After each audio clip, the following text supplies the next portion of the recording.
બનાસકાંઠામાં ભારે વરસાદ બાદની પરિસ્થિતિમાં વહીવટી તંત્ર દ્વારા પાણીની અસર ઓછી થતા રાહત અને બચાવ કામગીરી હાથ ધરવામાં આવી, જેમાં લશ્કર, એનડીઆરએફ અને એરફોર્સનું સંયુક્ત ઓપરેશન ચાલી રહ્યું છે।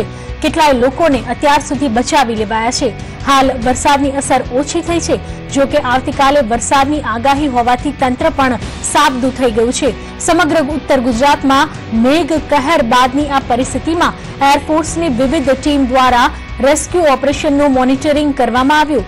Kernel R.K.. ધીર દ્વારા જણાવવામાં આવ્યું કે પૂર બાદની પરિસ્થિતિમાં 25 જુલાઈથી ડીસામાં 4 હેલિકોપ્ટર મદદમાં લગાવાયા હતા। રાજસ્થાનના બાડમેર, ફ્લોદી સહિત સમગ્ર ગુજરાતમાં એરફોર્સ દ્વારા રેસ્ક્યુ હાથ ધરાયું છે।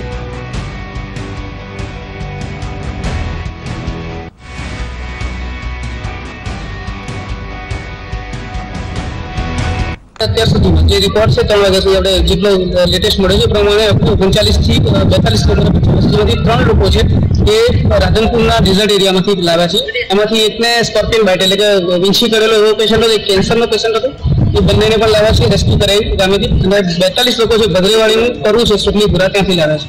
અને જ્યાં સુધી આર્મીની વાત છે તમને જોશીના જોડે 2 કોલમ છે, એટલે 2 કોલમ એટલે આપણે 167 લોકો ઓફિસર સાથે કરીએ તો એ લોકો કરી રહ્યા છે।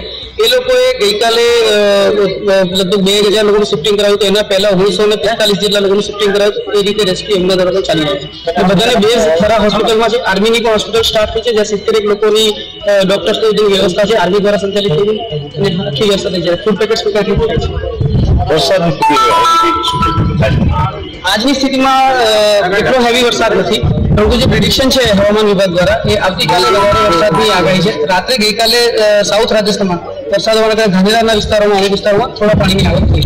कल रात की स्थिति के हिसाब से 700 से अधिक लोगों को बचाया जा चुका है और 46 टन से अधिक सामग्री सप्लाई करी जा चुकी है। इस जगह से ही डीसा से अरेंजमेंट इतने अच्छे रहे हैं, आर्मी, एयरफोर्स, एनडीआरएफ और सिविल एडमिनिस्ट्रेशन के, कि तकरीबन 460 लोगों को 495 लोगों को यहीं से ही बचाया जा चुका है।